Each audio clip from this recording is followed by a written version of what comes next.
j'ai failli la perdre puisqu'elle glissait. Donc maintenant je l'attache au cas où. Vraiment le bon porte-oculaire, pour pas qu'il y ait de flexion non plus. Il faut aussi, il y a une contrainte que j'apprécie moyennement, c'est on met le filtre bleu ou rouge et on se dit bon, allez, dans 3 quarts d'heure il faut venir pour changer de filtre. Donc on n'est pas libre, on ne part pas pour des heures en disant ça fonctionne. Il faut quand même être attentif à ce qui se passe, mais ça peut ne pas être une contrainte pour quelqu'un d'autre. Mais disons, voilà, il faut quand même être plus attentif, ne pas oublier ça, pas se tromper avec le filtre, ça m'est arrivé aussi. Faire 2 fois du bleu, 2 fois du rouge, enfin bon, plus trop savoir où j'en étais. Donc, bon, c'est un demande de concentration, hein, c'est pas faute, mais voilà, on doit être plus concentré. Et puis le traitement des images est effectivement plus long, puisqu'en fait, les 3 couches séparément, il faut les recadrer, et puis voilà. Mais bon, c'est pas. C'est une caméra couleur ou. Et noir et blanc. Noir et blanc, donc on peut faire la lumière. Là, j'ai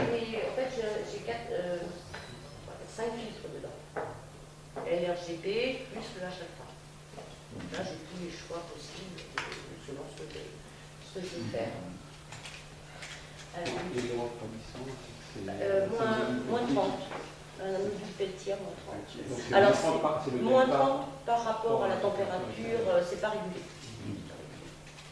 Mais c'est déjà pas mal. C'est déjà pas mal. Franchement,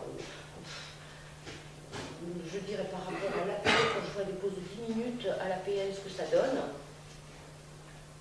Bon, refroidi, effectivement, c'est mieux, mais franchement. Ça permet de conserver les darks, quoi. Tu n'es pas obligé de les refaire. Oui, c'est vrai, je me suis fait une bibliothèque de dark. La BL est obligé de les faire en fin de soirée. Tout à fait. Ouais. Des fois, c'est pas trop. Ah, je connais. Quand à 5 h du matin, on lance les darks, heureusement, il y a encore toujours quelqu'un sur le parking pour papoter ou pour regarder des objets. Donc, Parce qu'après, dans la journée, avec des chaleurs comme ça, ah ben là, c'est fini. non plus, donc il faut les faire le soir. Mais bon, je me dis, bon, allez, j'arrête à 5 h, je fais mes darks. Savoir voilà. ça. Après, je range. Voilà. Mais effectivement, ouais, à les faire à chaque fois. C'est une petite contrainte, mais voilà. Mais il faut les faire aussi régulièrement quand même avec la tique. Parce que la température, moi j'en suis loin d'avoir la bibliothèque complète de dark. Parce qu'entre l'été et l'hiver, je m'en suis pas servi suffisamment. J'ai pas toutes les températures à 1 degré près. Il faut se fixer une température qui fasse l'été et l'hiver. Ouais, bah, j'ai 15, 13, 10 degrés, 11, 10, 9, moins 5. Ah ouais, t'en as quand même beaucoup. Bon, mais j'ai pas encore tout. En plus, il faut la station météo. Ah, j'ai ma petite station météo avec la température. Bon, c'est rien, c'est un petit boîtier comme ça. Oh. Ça, c'est pas contraignant. En plus, ça donne le degré d'humidité, donc on sait s'il faut surveiller ou pas. Ça, c'est pas. Oui, j'en ai la sortie hier soir. On a ça à pas durer toute l'année. Non, en fait, l'humidité est tombée d'un seul coup.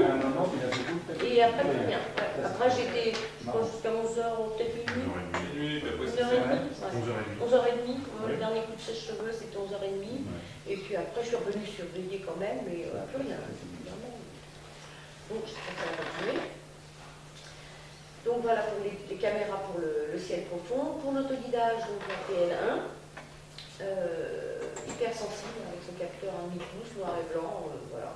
Simple à calibrer, c'est vraiment un jeu d'enfant, cette caméra, vraiment, ça m'a scotché. Le suivi, ben, voilà, je la laisse pendant des heures, je sais qu'elle ne va pas me perdre, même s'il y a du vent. L'année dernière, il y a une bonne rafale de vent, elle est quand même surveillée, parce que bon, faut pas pousser, elle ne perd pas les poils guides. Ou alors, ma pause était fichue parce que ça avait dérivé, mais elles m'ont récupéré quand même. Donc j'avais plus de pauses qui étaient fichues, mais je pouvais quand même laisser le matériel travailler tout seul. Donc ça, c'est quand même. Les inconvénients, ben, j'ai eu beau chercher, hein, j'en ai pas vu. Il y en a peut-être, en tout cas, moi, je les ai pas Pas eu vus. de problème de driver ou de reconnaissance? Pas avec la PL. Beaucoup de gens se plaignent de ça, en fait. Problème de reconnaissance, on ne sait pas pourquoi, du jour au lendemain, on ne la voit plus. On n'arrive pas à la reconnecter. Ça ne m'est jamais arrivé. Et apparemment, il y a eu L'installation. des séries, parce que je l'ai vu aussi. Ouais. Alors la PL1 de M42 avec du master associé, parce que c'est vraiment un package qui est vendu. C'est ça que j'avais acheté. Ouais, voilà. Ben, alors pour l'installer, c'est vrai que je galère pas mal, parce que là je viens d'avoir des plantages PC, donc j'ai réinstallé encore 2 PC. Ouais, pour l'installer c'est quelque chose. Là, effectivement, j'ai un peu galéré, mais une fois que ça marche, en tout cas moi, j'ai pas eu de soucis. Je vois. Voilà, ça fonctionne. La première fois que je l'ai eu en main, ça m'a pris 5 minutes pour la faire fonctionner. J'avais prévu une soirée d'emmerdement, pour être clair. Non, plus de 5 minutes, j'étais là-devant. Bon, ben, ça fonctionne déjà. Bon, on va passer à autre chose, quoi. Non, je veux décourager personne, c'est vrai qu'elle marche du premier coup. Hein. Mais c'est après, il y a des comportements de certains modèles, apparemment, ou certaines séries, où ça s'est mis à déconner. Ouais. Ça, effectivement, je l'entends aussi. Hein. Je suis tombée sur le bon modèle. Et puis donc la dernière caméra que j'ai achetée l'année dernière pour le planétaire, c'est la PLB C2. Alors celle-là, je l'ai choisie d'abord pour ses petits pixels, parce que j'ai toujours en tête les petits pixels et la résolution. Et effectivement, je suis vraiment pas déçue. J'ai fait un bond en planétaire avec cette caméra, mais je ne croyais pas possible. Parce que j'étais depuis 10 ans encore avec ma Vesta Pro. J'ai vieilli. Et là, franchement, wow, ouais. Là, franchement, la définition des images est à tomber. Elle a d'autres avantages que je vous ferai voir tout à l'heure. L'inconvénient, c'est effectivement là sur les plantages. C'est une horreur. Le câble USB, je ne sais pas si on le voit là, mais il tient avec des crochets à tableau. J'ai rien trouvé comme lame métallique plus fine, donc ça bougeait. Donc je l'ai coincé avec des crochets. Et bon, on a fait des essais sur le soleil hier, j'ai eu des plantages au début. J'ai dû relancer le PC. Et c'est vrai qu'une fois qu'il a un peu fait ses plantages, ces trucs, on est tranquille. On était tranquille après. On peut être tranquille pendant plusieurs heures. Au début, il a une mise, un réveil difficile, on va dire. Bon. Pour le problème de prise USB, moi j'ai remplacé le câble USB d'origine par un câble Belkin et j'ai plus de problème du tout. Ben, c'est ce que j'ai voulu faire, j'en avais d'autres et ça ne m'a pas changé le problème. Apparemment, c'est la prise, pour le mien en tout cas, qui est à l'intérieur sur la caméra, qui est trop petite par rapport à une prise USB classique. Le câble est tombé tout seul. Oui, ça ne tient pas. Et même encore maintenant, là c'est pourtant serré, il ne faut pas y toucher. Hein. Ça va très facilement déconnecter la caméra. Ça c'est vraiment le truc qui est un peu galéré, mais bon, je dirais le jour de la journée. C'est énervé peut-être un petit peu au début pour la faire fonctionner, puis après on a des images avec une très belle définition. Franchement ça va. Je regrette malgré tout pas mon choix. Et puis quelques petits accessoires utiles que j'ai fabriqués, donc les aigrettes pour faire la mise au point. Donc là c'est pas 2 aigrettes, hein, c'est le objet sur le mur. Donc pour le C8, pour la lunette et puis pour le petit objectif. Donc là, je pense que vous devez connaître hein, le système. Hein. Il ne faut pas rater la mise au point quand les aigrettes sont bien fines. Et pour les flats, eh bien, c'est une feuille de papier sur du polystyrène. Alors c'est pareil, je n'ai pas mis tous mis, mais j'ai tous les formats. Et puis j'ai pas mis, mais j'aurais dû là, parce qu'elle circule pas mal ces nuits, là, ma boîte à flat. Parce que j'utilise. En fait, j'avais fait ici, parce que je me suis dit arrivé à Valdron avec ça. Oui. La lampe de poche, j'arrose de lumière blanche de mon télescope, et puis là, je vais faire jeter. Voilà, et là, je me suis dit. Je vais faire jeter des rencontres avec ma lumière blanche. Donc j'ai acheté une feuille luminescente que j'ai mis dans une boîte rouge que j'ai scotché. Il suffit de la brancher et j'ai différents couvercles avec différents formats. Pareil. Donc je mets sur le site, ça s'enclenche. Comme ça la lumière reste vraiment sur l'appareil et ne va pas illuminer tous les alentours. Et donc, je sais pas, il y a plusieurs personnes qui me demandent la nuit parce que c'est bien pratique. Voilà, donc pour le matériel, j'ai fait le tour. Hein, je crois que j'ai taillé toutes les bagues, les machins. Tout le monde a ça. Et maintenant, les logiciels qui vont bien avec. Pour le 350D, c'est le logiciel de Canon, hein, le Zoom Browser. Voilà, pas compris. Alors j'ai vu hier quelqu'un qui utilisait un autre logiciel, pourquoi pas. Moi, par contre, ce qui m'a manqué dans ce que j'ai vu, c'est l'histogramme de luminosité. Parce que bon, ça va servir, on voit à peu près où on en est, et quand on fait les classes, on va les faire à peu près au même niveau. C'est ce que j'ai dit, bon, à la personne, il y a juste ce petit détail-là, mais pourquoi pas un autre logiciel. Donc, alors, à chaque fois, je vous ai mis une photo qui a été faite dans cette configuration-là, avec l'appareil, pour voir un petit peu ce que ça peut donner. Par contre, les caractéristiques, les réglages, c'est pas bon, puisque en dessous, c'est une image noire. C'est des essais que j'ai fait chez moi, donc l'image est noire. Il ne faut pas faire attention aux réglages. C'est pas bon par rapport à la photo. Puisque là, on voit que, en fait, c'est voilà, alors après, eh bien, c'est facile, hein. On a un petit écran qui s'ouvre pour les quelques réglages. On fait vite le tour, on a vu pour 30 secondes de pause, 800 ISO ou autre chose qu'on veut faire, en mode route, avec l'image la plus brute possible. Et puis voilà, il y a un petit détail que on utilise, mais en mode retardateur pour le shutter, et c'est tout. Ensuite, on a un petit logiciel shutter. Voilà, c'est ce que je vous disais, la première pause que j'ai faite avec mon guidage de chercheur l'année dernière à Montréal.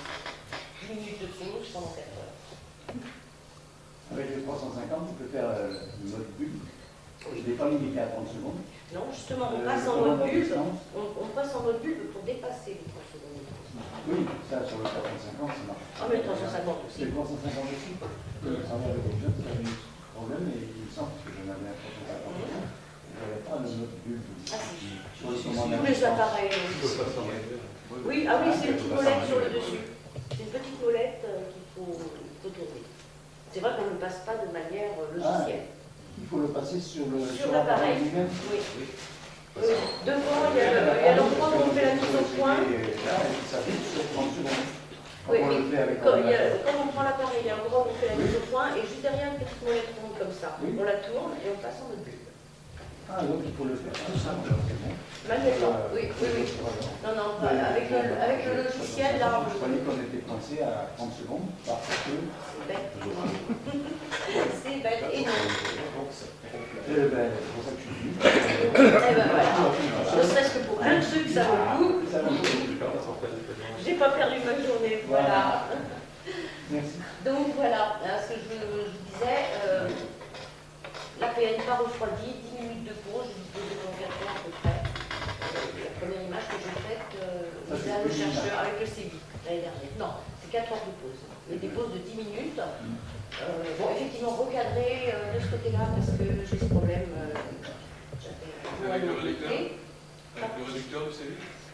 Non. Non, pourquoi il est? Non, ah non, alors, en fait, je ne peux plus le mettre parce qu'il faut que je démonte le Préford, il faut que je démonte mon Focus Lock parce que ça ne tourne plus. Donc, je vais carrément oublier le réducteur. Maintenant, je passe sur la lunette si j'ai besoin d'un champ plus grand. Et là, je pense qu'en plus, ça me fait un tirage avec le Préford. J'ai en plus du tirage, donc ça peut aussi en prendre. Mais bon, sur cette audition, en tout cas, ça passait. Et franchement, c'est vrai que quand on a un ciel comme ça aussi, parce que c'est pas bloqué, ça s'est traité tout seul. Et t'as pas de lampadaire? Pardon? T'as pas de lampadaire? Et ben voilà. Chez moi, je vais les gradients, les machins. Là, non. Voilà, c'est un... Marseille, c'est quand même mieux, c'est... Donc voilà, j'en étais donc à ce petit shutter qui permet, donc là on règle tous les paramètres, là on règle les conditions de prise de vue, le temps de pause, le nombre de pause, et puis voilà, on fait start, et on s'en va. Et après, alors ça moi je m'en sers pour dégrossir la mise au point au début. Après je passe à la commande de Guildmaster pour l'APN, parce qu'il a la fonction dithering, que je trouve très bien, qui évite d'avoir des trames, puisqu'il décale de quelques pixels le champ entre chaque pause, et ça évite, quand on a une petite dérive ou quoi que ce soit, ça évite d'avoir ces trames difficiles, voire impossibles à enlever. Donc je m'en sers au début, et après je passe à l'écoute, et je fais aussi bien.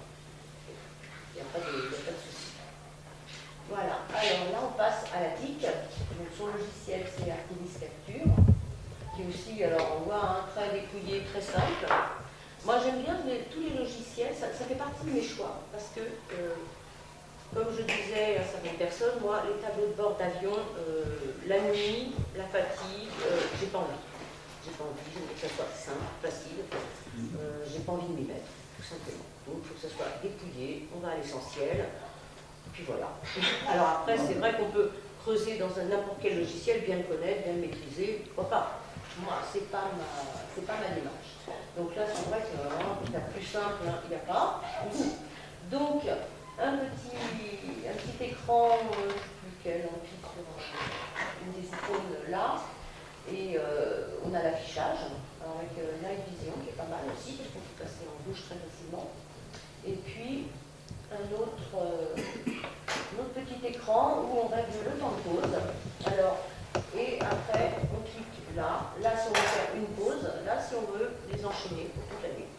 Ça, c'est vraiment excessivement facile.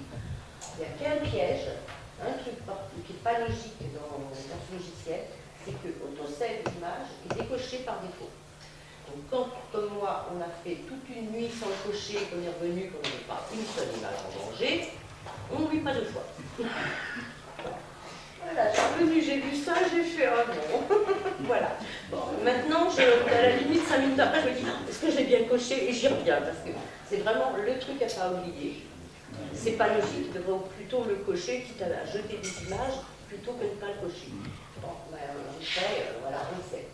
Alors, ce que je vous disais, donc là, avec la TIC, hein, je trouve que alors, bon, c'est vrai que l'écran n'est pas terrible, le fond de ciel est un peu noir à nos goûts, mais je trouve les étoiles un peu grossières. Par contre, j'arrive quand même, effectivement, à avoir du bon détail dans les petits objets. Je sais pas pourquoi. J'en ai pas fait suffisamment non plus avec la TIC. Si j'ai fait 15-20 images avec, je n'ai pas posé suffisamment le problème. Peut-être le traitement aussi, je ne sais pas. Mais parce que, effectivement, j'arrive à bien sortir des détails jusqu'au cœur d'une galaxie. Par contre, pour les étoiles, alors effectivement, je pense que ceux qui servent de Photoshop avec les calques et machin, les trucs, ils auraient la solution. Moi, encore une fois, je veux le plus simple. Mais je peux poser le sujet éventuellement dans l'avenir, je verrai. Donc voilà, encore un logiciel simple. Et puis on ouvre, effectivement, puisque c'est une caméra noir et blanc, la roue à filtre. Et voilà. Alors là, pareil, un petit truc que je reproche sur ce petit écran, c'est qu'il faut vraiment avoir en tête les filtres où ils sont. Parce que il n'y a pas longtemps, je m'en étais pas servi pendant un bon moment. Et je ne savais plus dans quel ordre je les avais mis. Donc il faut savoir que le 1 c'est la luminance, le 2 le rouge, etc. Donc voilà, je ne savais plus si j'avais mis le H-alpha en premier ou en dernier. Il faudrait pouvoir renommer les petits boutons, ça serait un plus. Mais bon, c'est un détail, hein, je le mettais quelque part aussi, c'est pas. Donc voilà pour la TIC qui a aussi un fonctionnement ultra simple. J'ai rien de spécial à lui reprocher, bon, à part ces étoiles qui sont toujours un peu importantes. Bon. Mais quand même, hein, là, c'est des images que j'ai faites ici, très peu de pauses. Très peu de pauses. Ça sort bien. Et ensuite, alors, l'APL1. L'APL1, pareil, hein, moi j'ai pas eu de plantage, je suis désolée, ça fonctionne tout seul. Tant pis, bah oui, il y a d'autres problèmes ailleurs. De toute façon, avec l'informatique, hein. Ça, on en a toujours. Donc, on ouvre le logiciel et après, on a trois petits boutons là, sur lesquels il faut cliquer à la suite, dans cet ordre-là. Donc, il faut passer par le focus. Donc, je clique toujours focus, même si je n'en ai pas besoin, puisque sur mon chercheur, je ne vais pas refaire la mise de points. Donc, je referme tout de suite. Ensuite, on calibre. Là, il suffit, à chaque fois que le logiciel nous le demande, de cliquer sur l'étoile de référence. Donc, on choisit une étoile dans le champ. Et là, avec le chercheur, on ne trouve que l'embarras du choix. J'avais plus de difficultés avec la lunette et encore plus avec le C8. Avec le chercheur, j'ai jamais plus manqué d'étoiles qui fonctionnent. C'est vraiment, il y a toujours des pavés sur l'écran. c'est fabuleux. Donc quand elle nous demande, on clique sur l'étoile guide, elle calcule le décalage de la monture, et elle nous dit, voilà, alors elle nous, je vous l'ai pas mis, mais elle nous dit, la monture, c'est un message méchant. Elle nous montre effectivement le décalage. Alors là, je trouve qu'elle était bien placée, ma PL1, parce que quelquefois, je l'ai carrément en travers. Alors on nous dit que ce soit nickel, bien, je ne fais même pas attention à ça, et ça me marche. Elle nous met plein de données là que je ne regarde même pas. Je m'en occupe pas. J'ai jamais eu à creuser à ce sujet-là parce que j'ai pas eu de problème. Je sauvegarde quand même à chaque fois ce qu'elle vient de me faire et je passe à l'autoguidage, tout simplement. Je clique sur mon étoile, alors celle que j'avais choisie auparavant ou d'autres. Et voilà, donc là les paramètres d'autoguidage, l'agressivité, j'avais toujours à peu près 90%. Alors une chose aussi, il faut cocher à chaque fois, c'est une dynamique agressiveness. Voilà. Je ne sais même plus pourquoi, mais je le coche à chaque fois.